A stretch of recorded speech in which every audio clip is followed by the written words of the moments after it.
É o seguinte, quando Deus criou as aves, ele criou para viver no céu. Quando Deus criou os peixes, foi para viver no mar. Mas quando ele criou o homem, ele criou para viver com ele. Então Deus criou as aves e falou assim: aqui é o céu, vocês vivam neste lugar. Não viva perto de mim e eu não tenho muito interesse em ter relacionamento com você. Quando criou os peixes, os répteis, ele falou assim: o réptil vai viver na terra. Esse é seu habitat e eu não tenho muito interesse de ter conversa contigo. Quem vai ter conversa contigo é o Adão, porque eu coloquei ele governe sobre todas as criaturas que existem no céu, no mar e na terra. Não foi isso que Deus falou? Isso é uma ordem. Quando criou os peixes, ele falou assim: aqui é o seu lugar do seu habitat. Eu não tenho, eu criei isso para que os homens pudessem se alimentar. Mas quando eu criei você para mim. Mas o direito de escolha é tua. É você que precisa reconhecer quem eu sou para você e você vem até a mim e me ama. Se você quiser me seguir, toma a tua cruz. O que ele está dizendo assim, ó, continua morrendo todos os dias para não fazer a vontade, a sua vontade, e sim a minha vontade. Porque você só será feliz se viver comigo, mas a decisão é sempre sua. Isso é livre-arbítrio. Mas existe quantos caminhos para seguir? Nós, na nossa mente, ahm, meio que limitada, achamos que nós podemos viver em nós e para nós. Nós não podemos isso e nenhum homem pode viver. Ou quando você vive em Deus, ou você vive com Satanás, que também é Senhor. Não existe um meio termo para nós, mas existe dois caminhos. E esse caminho, quem escolhe sou eu. Eu tenho livre-arbítrio. Isso é chamado de livre-arbítrio. Aí, se eu quiser um terceiro caminho, não, não existe o terceiro caminho. Só existe dois caminhos. Ou você está lá, ou você está cá. Mas o direito de escolha é sempre seu. Já viu aquelas músicas? Não me deixe, me amarre a ti. Biblicamente não existe isso. Cantamos isso, fazemos isso no culto, na hora do louvor, mas não existe, gente. Isso é claro para você? Por que que não existe? Quando Paulo fala que porque eu não vivo mesmo, mas de Cristo em mim, quando ele vai falar dele mesmo, ele fala assim: eu, a Paulo, servo de Cristo, chamado não pela vontade do homem, mas chamado pela vontade de Deus. Ele está fazendo servo de Cristo, a palavra é escravo, escravo de amor. O que isso tem a ver? Toda vez que os judeus, quando eram vendidos aos seus senhores, já viu que eles podiam ser vendidos? Todo mundo sabe disso? Então, quando eles eram vendidos, ou era tomado posse por causa do empréstimo, ou porque a mulher ficou viúva e teve, seja lá o que foi, ele era escravo daquele senhor. Então, toda vez que completava o ano 50 anos do jubileu, que era a cada 50 anos, todo Israel vivia um momento de liberdade e de libertação do período de escravidão. Todo.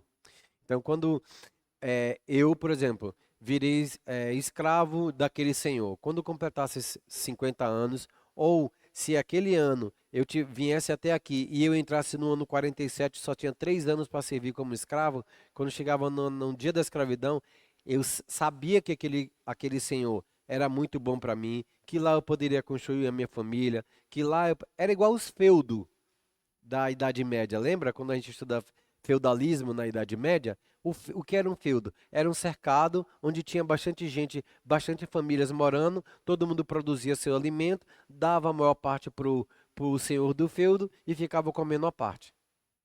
Lá, quando Israel ainda começou a engatear como nação, já tinha essa lei. Quando se completarem os 50 anos, cada família deverá voltar à sua família. Mas, se aquele homem quiser permanecer com o mesmo Senhor, ele terá que ir ao Senhor e dizer: Tem que dizer: gosto muito de ti, eu não gostaria de ir embora e eu queria permanecer contigo, mesmo sendo livre. Aí ele fala bem assim: então vá até o sacerdote e cumpra os requisitos que mandou a lei. Quais eram os requisitos que mandou a lei? Ele tinha que ir ao sacerdote. O sacerdote furava a orelha dele, colocava um objeto aqui, que era como se fosse um brinco, e ele voltava ao Senhor. Sou livre, mas trabalho para ti. Por amor ao Senhor, eu quero viver aqui e poder ser servo do Senhor, mas eu sou livre. É de espontânea vontade. É o meu livre-arbítrio que eu estou fazendo isso. Então, Paulo, quando ele fala, abra Romanos 1,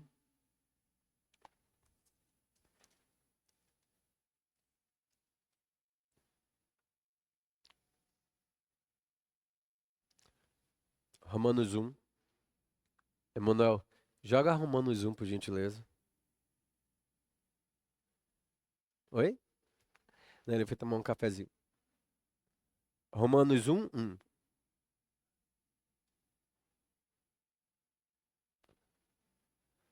Paulo, servo de Jesus Cristo, chamado para ser apóstolo, separado para o evangelho de Deus. Vem mais um o qual foi por Deus outrora prometido por intermédio dos seus profetas na Sagrada Escritura. Volta a 1. Paulo, servo de Cristo. Essa palavra servo de Cristo, em algumas versículos vai dizer escravo de Cristo. Alguém tem essa versão? Alguém tem essa versão? Escravo, não, né? Mas existem algumas palavras, alguns textos que traz essa palavra servo ali, escravo de Cristo. O que esse escravo quer dizer? Ele está fazendo essa mesma referência. Eu tenho um livre-arbítrio de ir para onde ir, desde quando o Senhor me chamou. Porém, de livre e espontânea vontade, eu entrego o meu livre-arbítrio e a minha vontade ao Senhor para fazer aquilo que Ele deseja. É isso que ele está dizendo. Então, o que é livre-arbítrio? É o direito de você poder escolher quem você quer servir. Seja Satanás, o pecado e a Satanás, a justiça e a santidade. Onde que está isso? Romanos 6, 6,16. Romanos 6,16.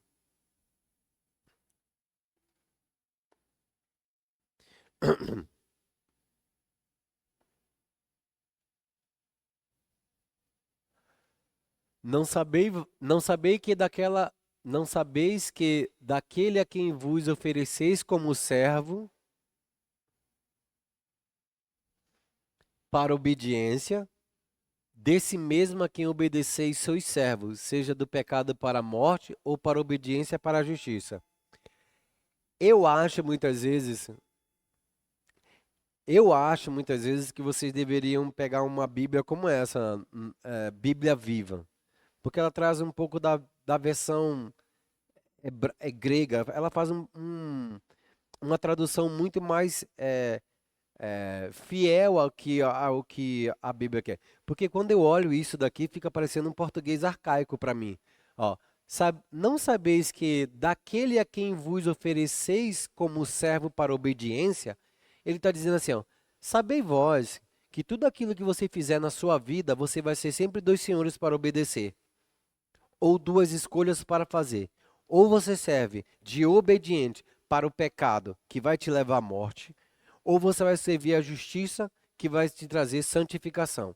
Traduzindo, quando você vai fazer qualquer coisa na tua vida, você vai ter o parâmetro da palavra de Deus ou as coisas que você aprendeu no mundo ou que alguém te ensinou no mundo, correto? Você só tem esses dois lugares para poder escolher. Você não tem um outro. Mesmo que você escolha um outro, é um outro que alguém te ensinou. É alguma outra filosofia de vida, é alguma psicologia da vida, é alguma orientação do teu pai que muitas vezes não foi correta. Correto?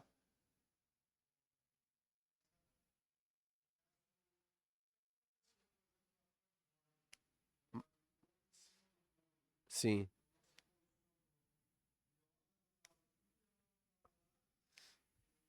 É da igreja pelar e pecar.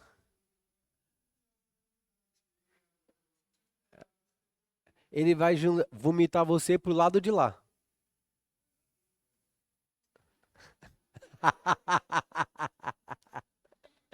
É que, é assim, eu vou fazer essa tradução, vai caber com isso aí. Eu vou fazer a tradução desse versículo na minha Bíblia aqui. É sério, é sério. Ó o que minha Bíblia vai dizer. Será que vocês não compreendem? É esse versículo, tá? Essa Bíblia está dizendo desse versículo. Será que vocês não compreendem que podem escolher seu próprio Senhor agora? Podem escolher o pecado que vai levar à morte ou então a obediência que te leva à justiça. Aquele a quem você mesmo se oferecer para ser servo, para ser escravo ou para obedecer, este será o seu Senhor e você será escravo dele. Mas, graças a Deus que vocês, embora antigamente tivessem sido escolhidos como escravo do pecado, antigamente onde? Na natureza de Adão, a natureza de Jesus não fala sobre isso.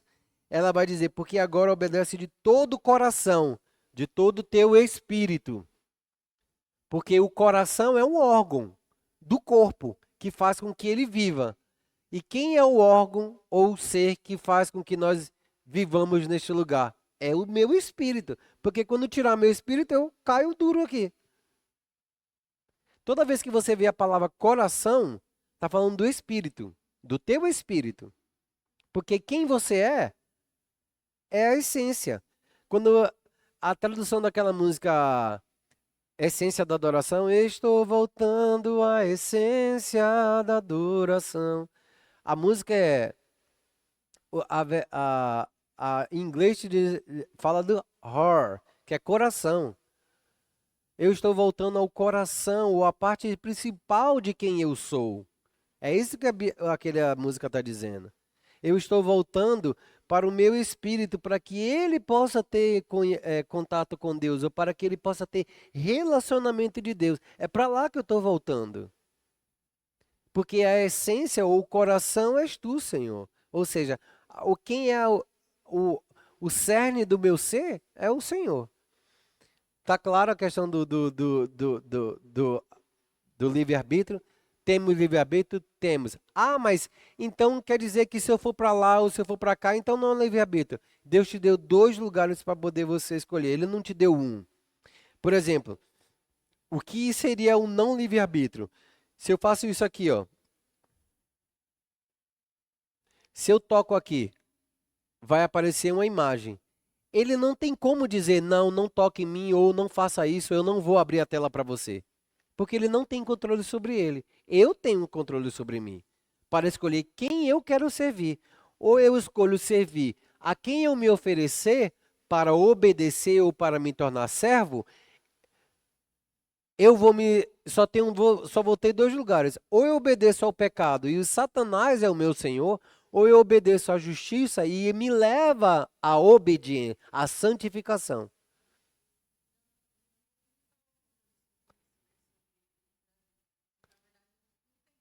Eu vi que a Vera estava comentando comigo, mas assim, é que eu e o Giovanni já conversamos sobre isso.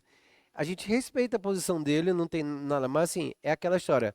Bom, é o entendimento dele, então o que é que eu faço? Bom, esse entendimento não é para mim porque aquilo que eu vivencio é, isso é teológico. E aí é isso que eu quero entrar agora.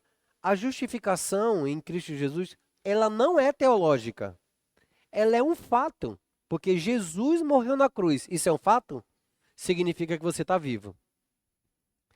Jesus, ele morreu pelos seus pecados. Significa que o pecado não pode habitar mais em você. Se ele entregou a cruz para que morresse a natureza de Adão, para que você pudesse ser servo, obediente à natureza que ele colocou em você. Mas colocou onde? No teu espírito. Maior é o que está em nós do que aquele que está no mundo. Ou seja, vai sempre haver essa luta, vai sempre haver essa guerra espiritual. E onde que ela começa? Sempre, sempre, sempre e sempre, nunca esqueça, é a mente que guerreia. É sempre na mente. O pecado ele nunca vai vir no teu corpo. Vai ter que passar pela sua mente, depois vai ter que passar pelo seu desejo e depois ele vai morrer na sua vontade. Concupiscência dos olhos, concupiscência da carne e a soberba da vida. Isso é, isso é bancos de dados, isso está configurado, nunca pode mudar. Nunca vai mudar. Quando você pecar, tenha certeza, você pensou, Satanás te convenceu que aquilo era bom. Depois ele vai cair para o desejo. Aquilo vai se tornar um desejo, mesmo que você não goste ou mesmo que você não queira fazer. Ele te convenceu, ele vai para a vontade. Quando cair na vontade, soberba da vida, você vai lá, quero nem saber. Aí depois você volta, Senhor, me perdoe. O Senhor é o nosso advogado, ele está à direita do Pai. No Velho Testamento, Adão não teve essa possibilidade. Moisés, quando pecou, ele não teve essa possibilidade. Moisés, falai a rocha. Ele fez assim, ó. Feriu a rocha, bateu na rocha. Aí ele falou: você estava batendo em mim quando você bateu. Eu sou a rocha. Você bateu em mim. Sobe a montanha e você vai morrer. Não vai poder descer e nem entrar na terra da prometida. Mas quando eu peco no Novo Testamento, eu posso confessar a Jesus nossos pecados e seremos perdoados instantaneamente. Eu quero deixar um versículo com vocês, Hebreus, sobre onde isso funciona. Tomara que eu tenha trazido. Hebreus 9, eu acho.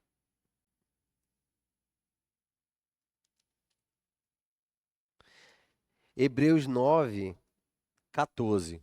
Hebreus 9, 14. Vamos ver se essa tradução é legal ou não, tá?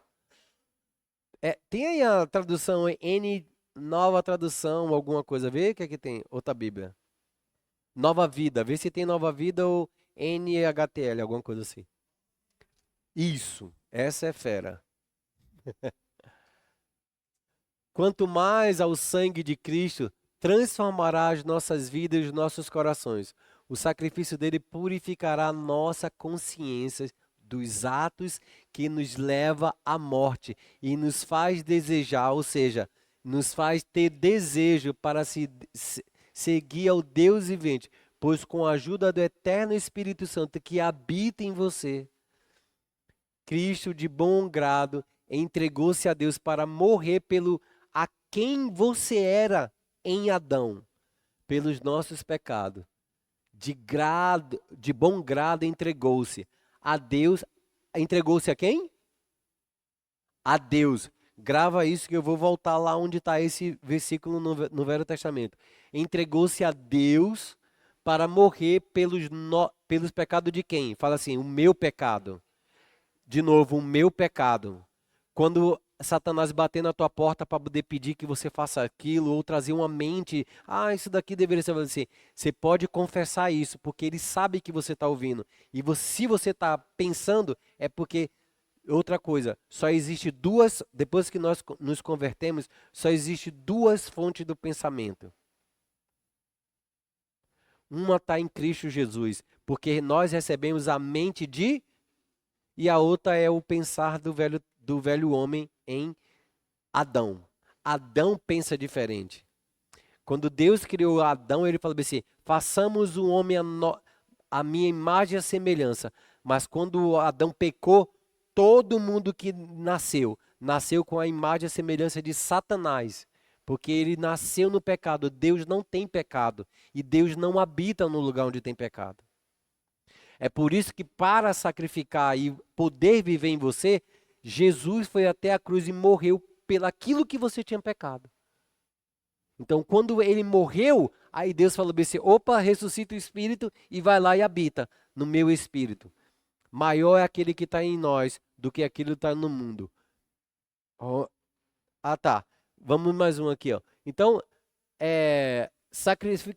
o sacrifício dele, o sangue que ele leva até o santíssimo lugar no céu, foi aspergiado para que quando viesse e ressuscitasse o espírito, a consciência dos atos que levavam à morte e nos faz desejar servir, foi morte. Na minha versão vai dizer assim, ó: quanto mais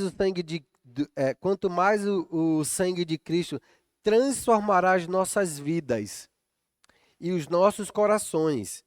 O sacrifício dele purificará a consciência de atos que levam à morte. Então, todas aquelas coisas que você errava antes de conhecer a Cristo, ela foi morta. E o sangue que foi entregue, ela purifica. Mas eu preciso confessar isso. Toda vez que Satanás pegar aquelas coisas, trazia lembrança. Você está deitado lá e vem aquele pensamento. Da onde vem aquele pensamento? De mim, nunca. É Satanás falava assim, aquele tempo que você fazia isso, hein, Marcelo? Era bem legal, olha como era isso. E aí você imagina um monte de coisa. É ou não é assim? Imagina um monte de coisa, aí vem uma imagem, parecendo aqueles, como é que chama? Gibi de antigamente, um pensamento assim, pu, pu, pu, pu, pu. Aí aparecia o ato, aí você fala, que legal isso. Imediatamente você pode dizer assim, a minha mente foi purificada desses atos. E se você ficar calado, sabe o que acontece? Ele vai jogando mais um, vai trazendo mais outro, ele percebe que você gostou do papo. Se nós somos a casa de Deus, Satanás sempre está na nossa porta, na nossa sala tentando tomar um cafezinho. Vamos tomar um cafezinho aqui? Eu já vi essa cena. Quando eu cheguei aqui a primeira vez que eu vim morar aqui em Umuarama, há uns 20, 10 anos, 15 anos atrás, aquele lugar ali quando desce aqui a parte do Reguigá ali, como é Parque dos Bandeirantes, acho que só tinha 3 casas. Uma era minha, o resto era tudo breu. Uma vez eu tava descendo aquela ladeira aqui, quase em frente, entre o Reguigá e o negócio, eu tava indo pra casa, e era de madrugada, assim, eu tava descendo. E eu tive uma visão em que eu tava dentro de uma jaula e a porta tava aberta. E eu confessando o meu pecado, Senhor, porque o meu pecado, isso aqui, essa prostituição, isso não sei o quê. E aquele a dor, parecendo que estavam querendo me empurrar a goela abaixo. E eu já não praticava aquilo, mas a minha consciência estava lá. E o Senhor, não sei o quê. E aí, na hora que eu estava descendo, eu vi uma cena que eu estava dentro de uma grade, de uma jaula mesmo, a porta estava aberta, mas eu estava no canto, jogado, e minhas pernas, eu não conseguia ficar em pé. E eu perguntava por que que eu estava com aquelas pernas ali, era como se alguém tivesse dado surra nas minhas pernas e eu não conseguia levantar. Mas a jaula estava aberta. Eu, a princípio, não entendi, eu só sentia que eu estava preso em algum lugar, mas eu não sei se estava preso na cidade de Umuarama, se estava preso ao meu passado, se estava preso aos pecados da minha família. Eu não tinha noção disso. Vários anos se passaram. E aí eu ficava, e várias vezes eu perguntava assim, que cena é essa aqui? O que é isso? Vários anos se passaram e eu tive essa mesma visão eu indo para o trabalho um dia lá em Portugal, quando estava morando. Só que aí agora, na grade, eu consegui enxergar qual eram os pecados que estavam ali me guardando. Às vezes eu via idolatria, cobiça e prostituição batendo, era como se os demônios estivessem batendo na grade. Ninguém entrava dentro da cela, mas as minhas pernas continuavam daquele jeito. E aí eu comecei a orar, orar, orar, orar, orar, orar, orar, orar, orar, orar, bastante pedindo revelação e entendimento ao Senhor. Até que esse versículo, eu estudando em Hebreus, veio a mim. A sua consciência ainda estava preso a quem você era no teu passado. E você já não é mais isso. E aí eu fui entender nas minhas orações, quando eu falo, ô Senhor, afasta de mim esse pecado, afasta de mim. Eu não estava pecando, mas afasta de mim. Ou seja, a consciência dele era tão bizarra na minha vida, que muitas vezes quando eu acordava, eu percebia o ambiente do quarto pesado. Depois, quando eu fui estudar no Rio de Janeiro, eu estava conversando com uma tia que era bisavó minha, e ela comentava comigo que o meu bisavô, que era português, ele fugiu eles eram judeus e fugiu na diáspora da perseguição dos judeus para se converter ao catolicismo em Portugal. Ele, quando chegou aqui, ele casou com uma escrava. E a escrava era, ela bebia muito, muito mesmo. E aí o meu tataravô, ela ficava com muita pena dele, mas não queria perder ela, e aí proibiu ela de tomar, de dar dinheiro para dar cerveja, para tomar pinga, essas coisas assim. E ela pegava, dizia que tinha que comprar álcool para acender o fogo, a lenha, aquele tipo 150 anos, 200, sei lá. E ela pegava aquele álcool e bebia. E ela morreu disso. Uma família inteira minha, assim, eu tenho vários primos. E é uma família muito grande que eu tenho. E lá na minha cidade mesmo que eu moro, tem uma família que ela foi praticamente dizimada por causa de bebida e cirrose. Morreu por causa de cirrose. Pecados hereditários, né? Eu falei sobre isso na aula passada, que é maldição hereditária. Mas a Bíblia diz assim: porque eu, Senhor, visito a sua iniquidade aos pais dos filhos até a terceira e quarta geração, mas abençoo a mil que me amam. Não está escrito isso? Está escrito ou não está? Está escrito isso. Primeira, segunda e terceira e quarta geração. Eu sou a quarta geração desses judeus portugueses que vieram de Portugal. É tanto que minha família tem bastante loiros, bastante brancos, tem bastante moreno, como eu, e tem bastante negros, como minha tataravó. Minha família é uma mescla. As minhas irmãs, elas são brancas, do cabelo bem preto, liso até aqui embaixo, que puxou. Meu tataravô, a foto dele, que tem lá o negócio, é um judeu português de olhos azuis, branco e o cabelo bem ralinho. Alguns sobrinhos meus, eles são bem morenos, morenos mesmo. Tem outros que são negros, tem outros que são brancos e loiros. E aí você vê é uma mistura, mas assim, quem mandou aquele judeu casar com aquela escrava que tinha outra religião? Foi escolha dele, livre-arbítrio. Porque na lei já estava dizendo, não casarás com mulheres estrangeiras. Não está escrito? E é engraçado que meu pai e minha mãe, apesar de ser brasileiros e não serem judeus, eles são primos carnais. A minha mãe é prima segundo grau minha. O meu avô, Deraldo, e o meu avô, Abelardo. Os dois tiveram filho. Minha mãe e meu pai, os dois casaram. Tiveram eu. Tiveram 11, aliás. O meu primo Dudu e a Rita são casados. Minha irmã mais nova é casada com o primo. Meu pai teve a minha irmã mais nova e a irmã dele teve um filho. E eles dois são casados. Ou seja, da onde vem esse DNA de casar com parentes? Dos judeus.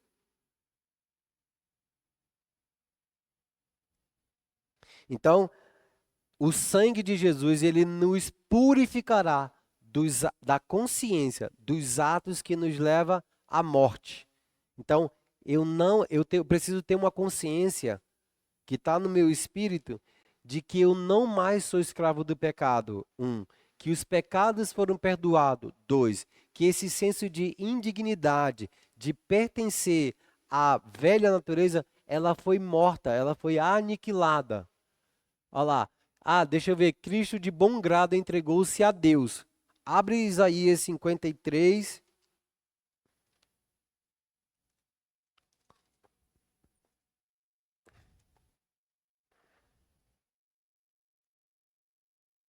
53:10.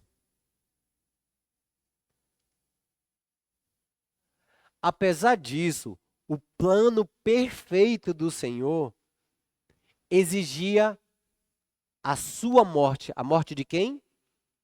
De quem é essa morte que ele está falando? De Jesus.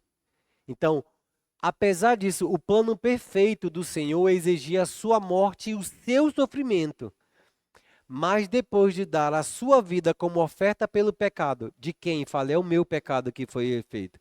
Então, quando alguém fala bem assim, ah, porque você é pecador.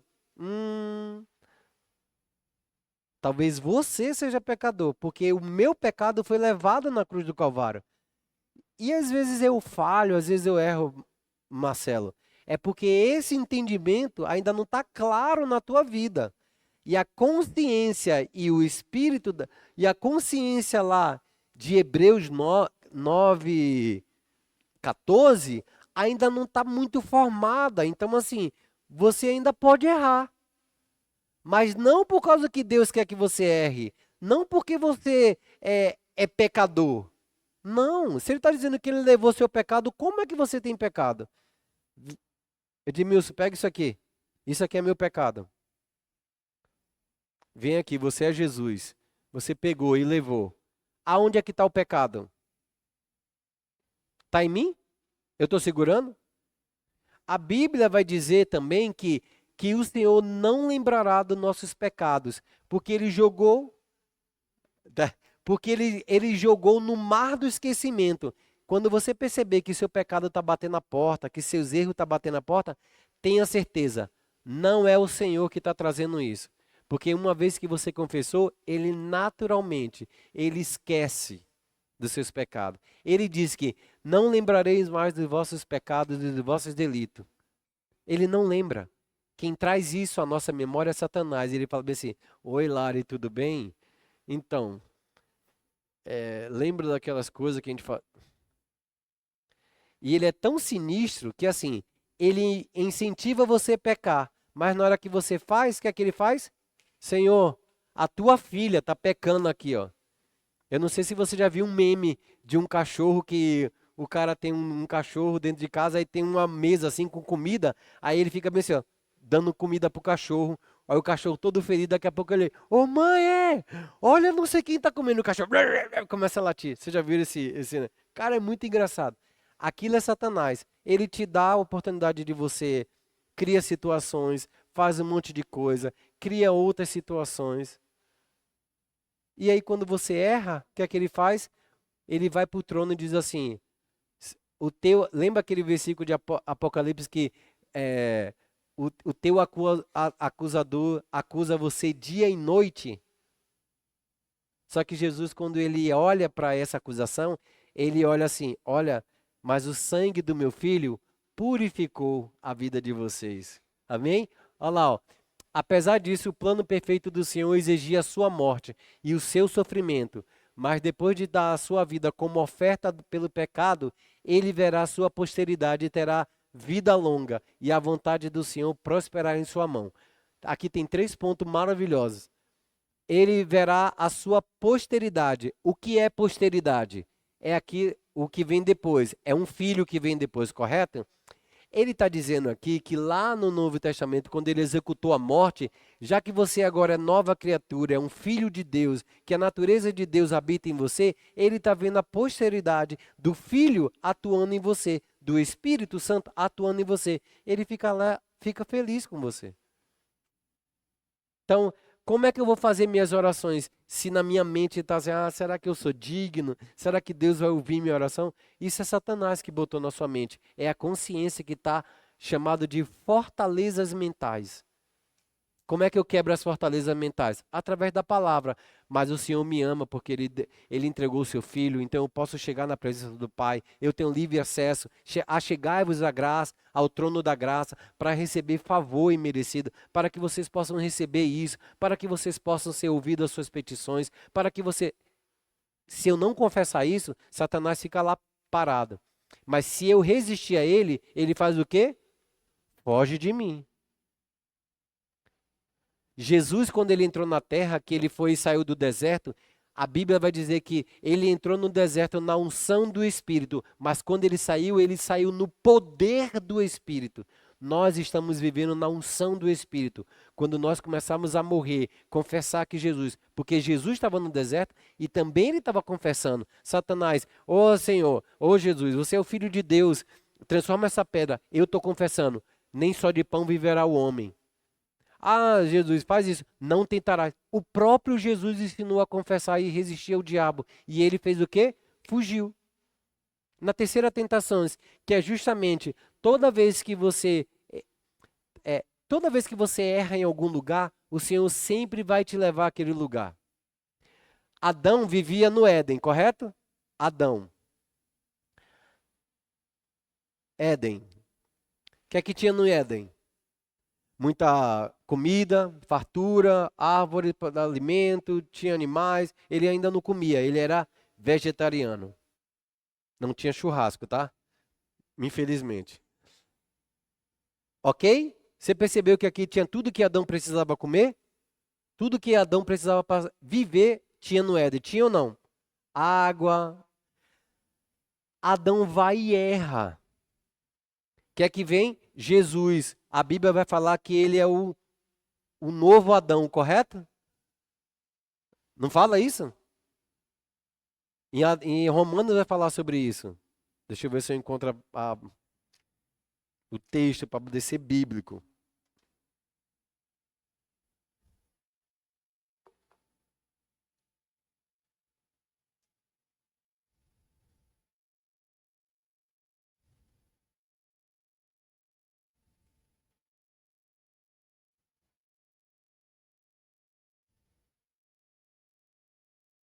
Peraí, deixa meu telefone aqui, eu já volto. Então, a oferta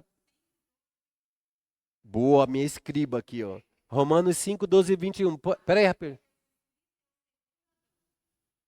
Beleza? Então, Adão tá aqui, o primeiro. Então, o segundo vem. E aonde que. Ele não foi tentado aqui? Adão não foi tentado aqui no jardim? Quando ele chega aqui, Jesus. Ele foi tentado aonde? No lugar do deserto. Não tinha nada para comer. Não tinha nada para beber. Então, todo lugar em que você tinha hábito de pecar, Jesus vai te levar àquele mesmo lugar para que você tenha vitória. Porque aonde abundou o pecado, superabunda a graça. A graça não é só um favor imerecido. A graça é um poder, habilidade para vencer onde você era fraco. Diga ao fraco, eu sou. Então, e isso vai te jogar num destino. No lugar onde vocês foram fracos, é aí que o poder de Deus vai operar com tanta força que você vai poder ter autoridade sobre os demônios e sobre aquele pecado, e também vai ser uma ponte para que outras pessoas que passaram pelos mesmos problemas que você ser o ajudador. A Bíblia vai dizer isso também, porque você passou por aqueles problemas para que outras pessoas você pudesse ajudar. Que hora termina a nossa aula? 10? Vocês querem ficar mais um pouco ou já está 9h30? Então, onde o primeiro Adão pecou, o segundo foi vitorioso. Se ele venceu, quando a vida dele veio até você, significa que você tem que vencer. Você é obrigado a vencer. Vai ser fácil? Eu sei disso, não foi fácil. Quando eu entendi isso, eu estava indo ao mesmo lugar onde eu tinha dificuldade. E aí eu estava ali lutando, Senhor, por que eu estou aqui? E aí essas revelações estavam vindo. Eu estou te levando a este lugar, porque eu quero ser senhor da sua vida. Eu quero ser, eu quero que a graça, a minha graça, seja abundante, para que você tenha vitória ou que tenha vida em abundância. Porque o diabo veio e roubou aquela parte da minha vida. Veio Jesus e veio e me trouxe abundância. E tem que ser assim. Se você não for assim, você vai ficar no muro, como o João falou. Se você está no muro, você vai ter que pender para algum lado. Porque a luta vai fazer ou você pular para o lado de cá para servir ao pecado e a Satanás, ou você vai falar bem assim: não, não, não, não, não. Deixa eu me virar. Se virou, arrependimento. Pulou para o lado de cá, mesmo que doa, você continua andando. Justiça e santificação. Claro, Edmilson, isso aí para você? A sua posteridade e terá vida longa. Por que, que terá vida longa? Porque quando ele morre, ele vai até o inferno, conversa com Satanás e fala bem assim: lembra a chave do inferno aí que você tinha? Devolve para mim, agora é minha. Porque eu agora virei Senhor dos mortos e do vivo. Todo mundo que ficou no Sheol aqui, que morreu com a esperança de que um dia eu viria. Que é isso, Marcelo está falando? Lembra de Jó? Porque eu sei que o meu Redentor vive, e por fim ele se levantará na terra. De quem ele está falando? De Jesus. Mas onde é que Jó estava? No Hades ou no Sheol? Que os católicos vão dizer purgatório. Esses dois lugares. Jesus desce à mansão dos mortos. 1 Pedro vai contar isso. Desce à mansão da e pregou o evangelho àquelas pessoas. Está escrito isso? Leram isso? Pode botar aí. Jesus desceu à mansão dos mortos, depois você lê o versículo. É só procurar no Google que vai ter lá. Desceu à mansão, não, pregou o evangelho. Quando ele ressuscita, ele levou o cativo e o cativeiro. Não está escrito isso? Quando ele morreu, levou consigo o cativo e o cativeiro. Então, eu não sou mais cativo e nem pertenço ao cativeiro. Você, qual? Repete o quê? Quando Jesus morreu, ele desceu à mansão dos mortos e pregou o evangelho. Cara, meu, Hebreus 12, 14, vou ler aqui.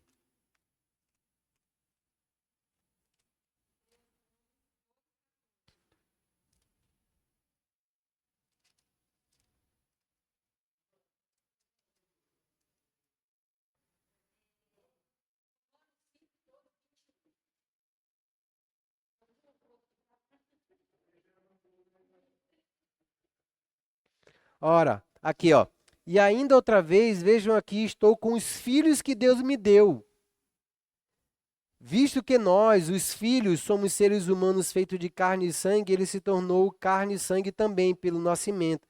Pois somente como ser humano ele poderia morrer, e morrendo derrotar o poder do diabo, que tinha o poder da morte. É 2,14? Isso,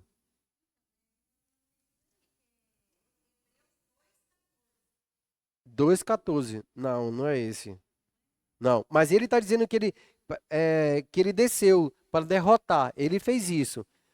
Ó, e outra coisa, ele está dizendo aqui, ó, visto que nós, os filhos, somos seres humanos feitos de carne e sangue, ele se tornou carne e sangue também, pelo nascimento de forma humana, ou seja, de Maria. Porque por exemplo, por que que isso daqui está claro aqui? Porque, por exemplo, aquele pessoal que canta aquela não há ferrolho, nem morte. Nananana. Você conhece essa música? Voz da Verdade. A igreja Voz da Verdade crê que Jesus não veio em carne, ele veio em espírito. Só que o espírito não morre. Quem morre é a carne. É por isso que Hebreus está dizendo assim: visto que os filhos são seres humanos, feitos de carne e sangue, ele tomou carne, se tornou carne e sangue também pelo nascimento de forma humana. Porque só como homem ele pode morrer. Por quê? Quem foi que morreu? Quem foi que pecou? E Adão era o quê? Homem. Então ele tinha que vir. Jesus ele não podia vir em forma de cordeiro, de borboleta, de anjo, de animal, do sacrifício. Ele não podia. Porque quem pecou foi o homem. Lembra que quando eu falei que toda vez que você falha em algum lugar ou teve alguma dificuldade na sua vida antes de conhecer Jesus, sempre Jesus vai te levar ao lugar para ter vitória na sua vida, para te dar vitória. Onde abundou a graça, vai superabundar a graça. A graça é esse poder de Deus para que você possa estar sobre Satanás agora. Porque se você está ligado a Cristo, e Cristo disse que colocou Satanás como estrado de tipo aquele banquinho do rei, de pisar em cima, é agora assim. Quando Satanás vê você, ele tenta te intimidar ou te cegar para saber quem você é. Mas ele sabe que está brilhando a luz nas trevas. E ele fala assim: aquele homem tem luz. Então ele pertence àquele lá de cima. Já viu aqueles contos de, é porque você. Eu não sei se aqui é muito assim, mas lá na Bahia, por ser um lugar onde as matrizes africanas aparecem com mais frequência, geralmente quando as pessoas vão fazer sacrifício sobre aquela pessoa, sobre aquela outra, naquele lugar Satanás fala assim: aquele não pode, porque ele pertence ao lado de cima. Ele não fala Jesus, porque não é hora de ele confessar Jesus. Ele fala assim: não, aquele a gente não pode tocar. Aquele não pode. Por que que não pode? A Bíblia vai dizer: porque o diabo não vos toca. Mas por que que o diabo não toca? Porque você tem um Senhor e Jesus Cristo é extremamente ciumento. Ele não permite que Satanás toque em você. Até porque você não pertence mais a ele. Se seu pecado foi perdoado, ele não é mais senhor da tua vida. Quem é o senhor agora é Jesus. Então, vocês sois de Deus e o diabo não vos toca ou não te toca. Por quê? É apenas uma teologia? Não, é porque Satanás sabe que você não pertence mais a ele, então ele não tem mais o domínio sobre a tua vida. Que é na mente que eu falei. Se ele ganha, aí é você. Mas o sacrifício de Jesus ele foi completo e ele reina na tua vida e você é uma nova pessoa, uma nova criatura. Abre para mim em 2 Coríntios.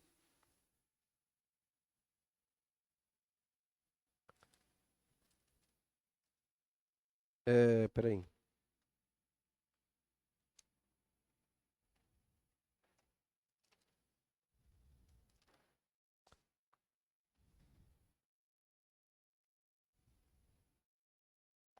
Acho que é 1 Coríntios 5:9. Vê aí se é isso. 1 Coríntios 5:9.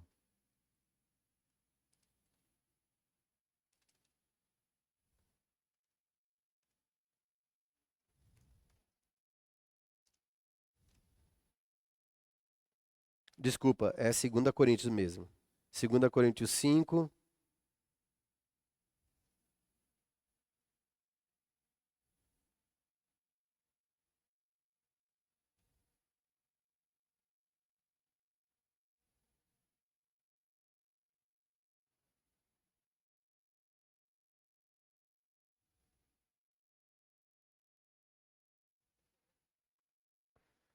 Vê a partir do de 5:16.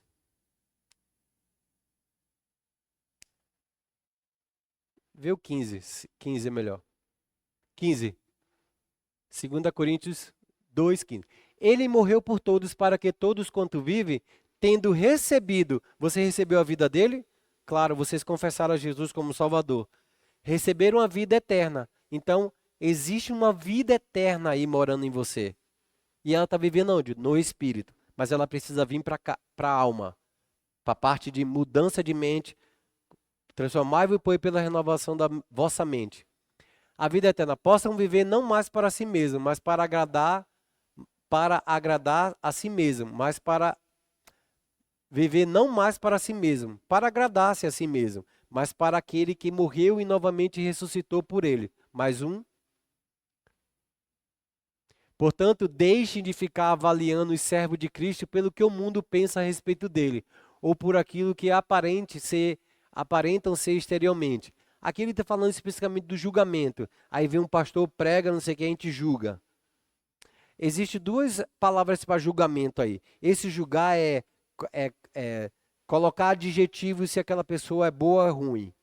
Mas julgai todas as coisas. Esse é um julgamento da mente com relação à palavra de Deus. Isso está de acordo com a palavra ou não está de acordo? Isso é julgar. Se está de acordo, beleza. Se não está de acordo, abandona o que ele falou e segue o barco. Antigamente, erradamente considerávamos Cristo como um simples ser humano igual a nós. Como pensamos de modo diferente agora? Mais um.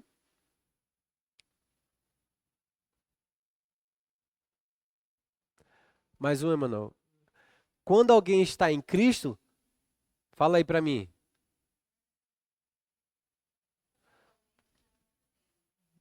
Já não é mais a mesma pessoa. As coisas antigas, que antigas é essa? A forma de você pensar é coisa antiga, a forma de você agir. Então, assim, se você continua vivendo da mesma forma todos os dias, todos os anos, você não entendeu a morte de Cristo. Se você não tem uma mudança de mente e se você tiver uma mudança de hábitos, você não entendeu a redenção. Assim, eu faço essa coisa aqui, aí tá sempre constrangendo as pessoas, tá sempre humilhando, tá sempre pensando mal, tá sempre isso, não sei o quê. Tá errado. Eu preciso mudar a minha mente. Como é que Cristo me avalia? Como é que Ele está dizendo o que eu estou fazendo? Agora eu tenho um amor. O amor de Deus está dentro de mim. Então eu consigo amar. Isso aconteceu domingo. Foi muito claro para mim isso daqui que está acontecendo. Eu vim domingo.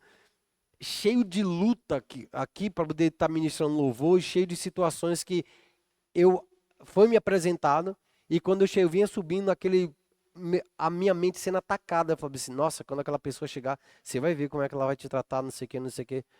Eu falei bem assim, eu fui chamado para amar as pessoas.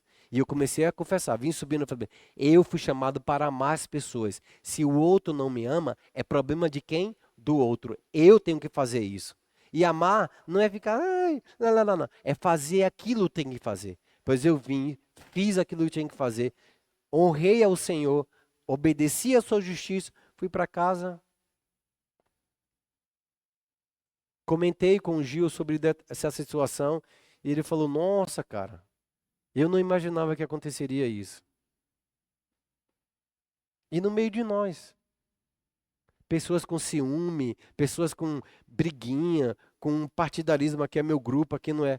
Gente, a velha vida, ela foi morta. Quando acontecer isso, é você que toma a decisão. É você que decide andar na justiça que te leva à santificação. Não é Deus que, oh Deus, tira isso de mim. Ele já tirou. A velha vida já morreu. Quando ele entregou o corpo, é as tuas falhas que estava sendo entregue. É as minhas falhas. Eu preciso enxergar ele na cruz do Calvário, mas sou eu morrendo, não é ele. Ele não precisava morrer. Já não é mais a mesma pessoa. Ou seja, quando eu nasci, eu não sou mais a mesma pessoa. Eu não sou mais a mesma pessoa. Quando eu chego dentro da minha casa, eu não pareço com as pessoas, as minhas atitudes dentro da minha casa. Eles sabem disso. As coisas antigas, que coisas antigas?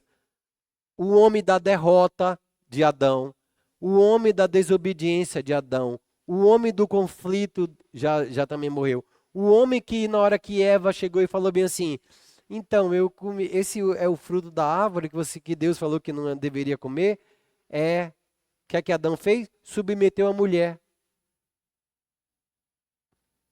Ele poderia ter falado bem assim, eu tenho livre-arbítrio, eu não vou comer isso. E os seus olhos não vão se abrir. Jesus vai vir para morrer por você, por mim não, porque eu continuo fiel ao Senhor. Adão podia fazer isso. A Bíblia fala que os olhos de Adão e de Eva abriram somente depois que Adão comeu, porque quem tinha autoridade sobre a vida da mulher era o homem. Na cruz do Calvário, quando alguém fere a Jesus na lateral, ali era um ato de que aquela costela de Adão também foi ferida. Recebeu vida através do sangue de Jesus. Porque a ferida, a flecha quando bateu, saiu sangue e saiu água. As escrituras dizem isso. Então, quando Jesus foi ferido, foi porque Adão foi tirado uma parte dela do lateral e foi transformado numa mulher. Jesus veio e restaurou mulheres, quem vocês são, idôneas diante do Senhor. Teve início uma nova vida. Que início da vida é essa? O espermatozoide, que é a semente, entrou no teu espírito. Aqui, a casa de Deus começou a ser reconstruída em você. Nós somos casa de Deus. Nós somos o templo de Deus. Somos o lugar onde Deus escolheu para morar. Adão, quando ele queria criar um templo para o Senhor, ele falou assim, Senhor, eu quero criar um templo para você. Não sei se você leu o texto, mas era como se Deus dá um passo assim para dizer assim, um tempo para poder pensar sobre isso, para poder dizer assim, Adão, Davi, é legal tudo isso que você quer fazer, de criar um templo, mas verdadeiramente o templo que eu quero construir, só Jesus pode construir, que é em você. Nós somos a casa de Deus, sacerdócio real, povo santo, raça eleita. Isso está em 1 Pedro, é uma música que nós cantávamos. Nós somos a casa de Deus, propriedade exclusiva do Pai, povo santo, raça eleita, sacerdócio real. Somos tudo isso. Meu Deus. Somos tudo isso. Mas é importante que eu tenha uma consciência da minha redenção. Eu preciso saber, sou eu, porque tudo Jesus já fez. Amém? Tudo Jesus já fez. É você se levantar e falar bem assim: opa, eu sou uma nova. Eu acordo e faço isso. Estou indo no banheiro. Nossa, eu sou nova criatura. Feita em Cristo Jesus, as coisas velhas passaram, tudo se fez novo. Vou tomando banho até acordar, é sinistro. E aí, lá, eu vou fazendo confissões.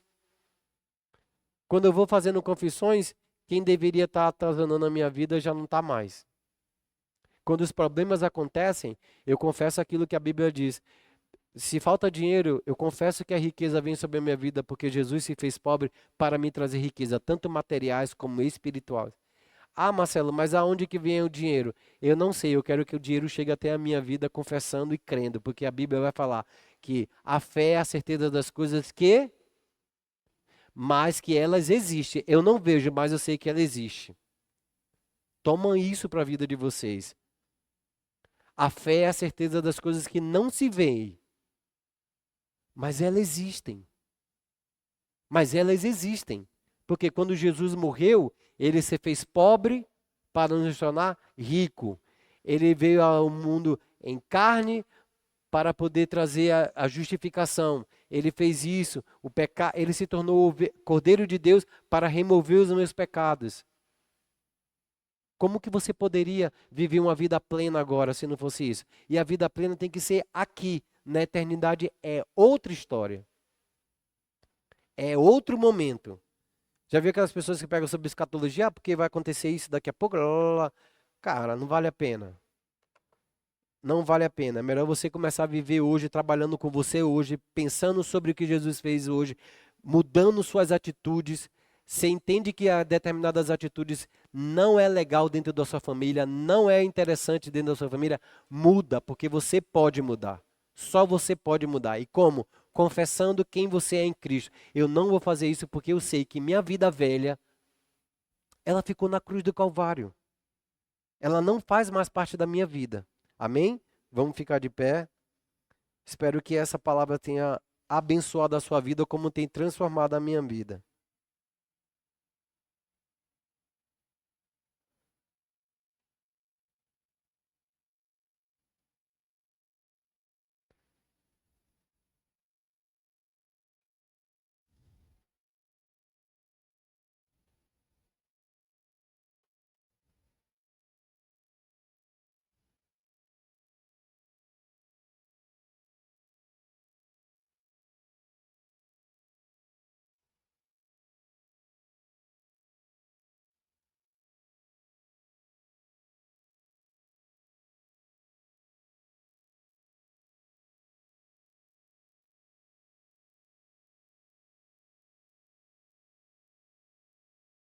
Peraí.